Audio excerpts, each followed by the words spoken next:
Hi, Hi. welcome back. I'm back after like a week. So a lot of people have been talking about Powercreep recently, and everyone should come along, jump on the bandwagon, so that maybe we can talk about it enough. The title and thumbnail of this video are probably pretty dramatic, depending on which one you actually got and clicked on of the three that are on screen right now, and they're definitely clickbaity, but that's what I'm trying to get at here. This is definitely a problem for a very significant part of the player base. If it goes unnoticed by the devs, which it definitely isn't by the way, they're just not going to do anything about it, a large part of the player base is going to disappear. Now, there are many different types of people who play Honkai Star Rail. There are casuals who think that if you complain about anything, you're ruining their fun. There are hardcore players who think if you complain about power creep, you're just a noob.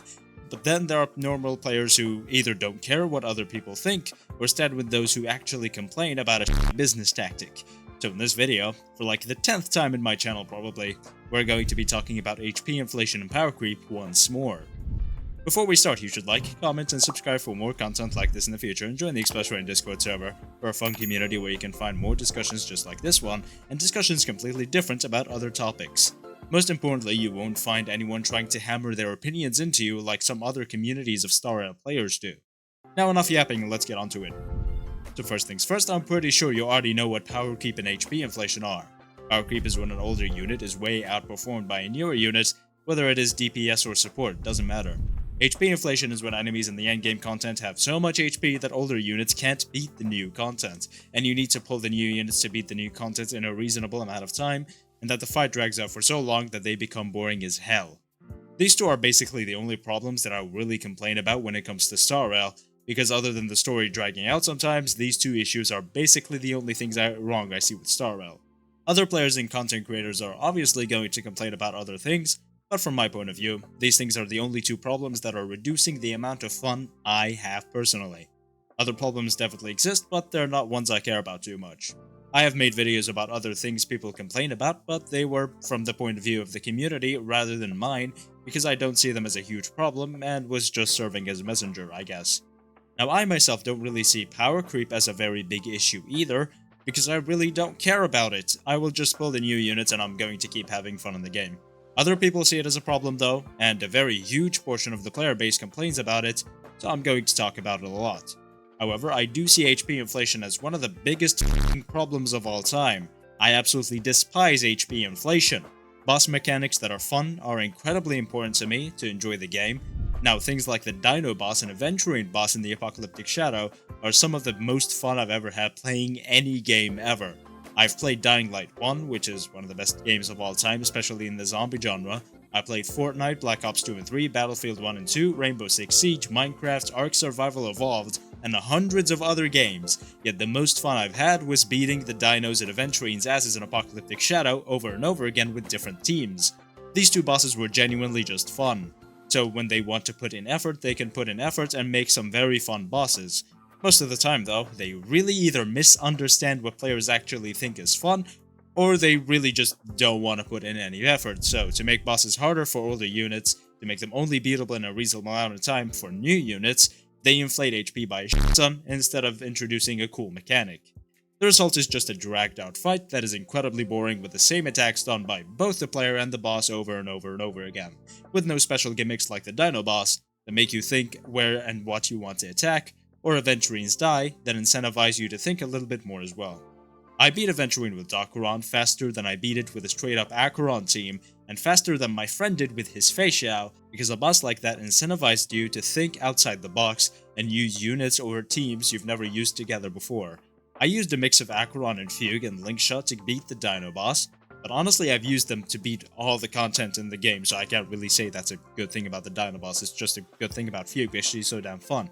But I digress. Hoyo really knows how to make fun bosses, and they do that occasionally, but most of the time, they really don't want to put in any effort. As a friend of mine whose videos you've probably seen before has said, Hoyo and effort really don't mix. I mean, instead of animating or drawing cutscenes for like 10 minutes of straight talking, they put in a still image of a bird that some players remember is way more than just 10 minutes because of how f***ing boring and dragged out it was. Beside the Samsara cycle bullshit that happened in the Sumeru quest, it's definitely the most boring part of any Hoyoverse game of all time. I'm sure you've seen the copy pasta already. They could have made that scene one of the cutest and most memorable, but instead it was just one image of a still bird and 10 minutes of yapping. Of course, when they're not putting in any effort into something they're supposedly passionate about, which is the game's story, they're not going to put in any effort making a fun boss and instead just inflate their HP. However, the main point we have to talk about in this video, of course, and what really spiked the debate about power creep again and made it so popular, and why I'm making this video, is the entire MrPokke tweet thing, where he said it's the player's fault for power creep and how power creep is unavoidable, yada yada yada, all that, whatever he said on his Twitter. However, he's really missing the point of what people are really talking about when what the actual issue with power creep is. These games incentivize you to pull for who you like, and they incentivize you to always pull the new unit. They try to make you enjoy the new unit as much as possible, whether it's voicing, design, character, story, gameplay, or whatever, so that you pull for the new unit. The problem with power creep is that it keeps this endless cycle of just pulling the new unit over and over and over again, kinda like how I have to just make it to Friday over and over and over again every single week, and while that is something that basically all gachas need, if by the end of it, the first unit you got is barely competitive or requires insane amounts of investment to be competitive, whether relic-wise or limited supports-wise, it does become very tedious to just keep pulling the new supports over and over and over and over and over again, just to please the old unit that you want to keep using. You pulled that unit for a reason, and the reason is you like it. If you have to struggle to keep it relevant not even 2 years into the lifetime of the game, now let's get back into me yapping into the void. Now I'm sure you know by now that Herta is the new best DPS unit in the game. They really didn't need to do that though, they could have given us a unit that make an older mechanic like DOT stronger, but they didn't, and a lot of people are celebrating Herta being the new strongest DPS, which other people think is very hypocritical, and it kinda is. If someone was complaining about power creep from their own point of view one day, and celebrating how powerful a Herta is the other, then it is pretty hypocritical. As I've said again, I don't really care about power creep though, which I definitely don't say enough in my own videos. I've really only made one video about why power creep isn't really a problem from my point of view, and like 10 videos about why power creep is a problem from the community's point of view. In my opinion, HP inflation is the only problem here. I don't care if Herta makes Acheron look like a coughing baby. Herta's power compared to Acheron power really isn't that huge of a gap. Both of their kits are super bloated, and both of them are going to be very viable in 3.x. The real problem is Jingli Yu staying so obsolete. Now, she will see more use the more ice weaknesses there are, because Herta is going to be shielded by the devs in the endgame modes a bunch, but I don't doubt they'll also shield the fact that she's an AoE damage unit while Jingli Yu is only blessed, so Jingli Yu will still fall behind even if you somehow gave her enough supports and relics to do as much damage as a low investment Herta build.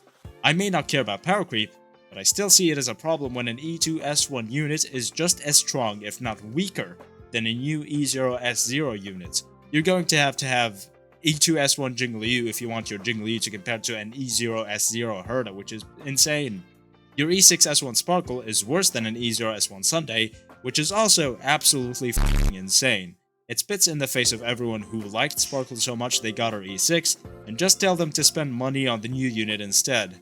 I believe that Sparkle is a straight case though, because her kit is pretty flawed, and her Eidolons and signature light cone don't fix it, while Sunday's kit is almost not flawed whatsoever, and any flaws are fixed by his light cone and Eidolons, and any strengths are magnified by like 50 orders of magnitude. Still though, it's incredibly greedy and scummy, and I really don't enjoy when that happens. I don't care when an E0S1 unit is better than another E0S1 unit, but in the case of how much time there is between Jingli Yu and Big Herta, which is around 10 patches, maybe a little over a year, E2S1 Jingli Yu shouldn't be barely comparable to Herta. E2S1 Jingli Yu should absolutely destroy E0S0 Herta, and she really doesn't. E2S1 Jingli Yu can become obsolete after like 3 years of the game's life cycle, and even by then some people are going to be rightfully complaining. The thing that is happening right now is the huge part of the player base that plays to and has fun by beating the endgame content as fast as humanly possible, is having to get the new character over and over and over again, because I really doubt you can zero cycle the current Svarog with Acheron and even Facia right now without like E1 Robin, E1 S1 Sunday sustainless. While you should have to invest a lot into the best units to be able to zero cycle consistently, the point where it is right now is pretty damn ridiculous. Right now it is pretty hard to find an E0S1 all character zero cycle these days, which was definitely pretty common a few updates ago. But finally, last thing I'm going to talk about, why did I say in the thumbnail and or title of this video, again depending on which one you got, that you should quit Honkai Star Rail? Well, simply put, it's a product made by Hoyoverse and specifically to be as predatory as possible. Genshin is Hoyo vs waifu cash cow that barely does anything to be an actual fun game but still gets a shitload of money because the waifus are hot, while Star Rail is Hoyo vs meta power creep cash cow that makes its characters do so much that people will spend a shitload of money to get the new best thing over and over and over again. You must choose wisely, red pill or blue pill.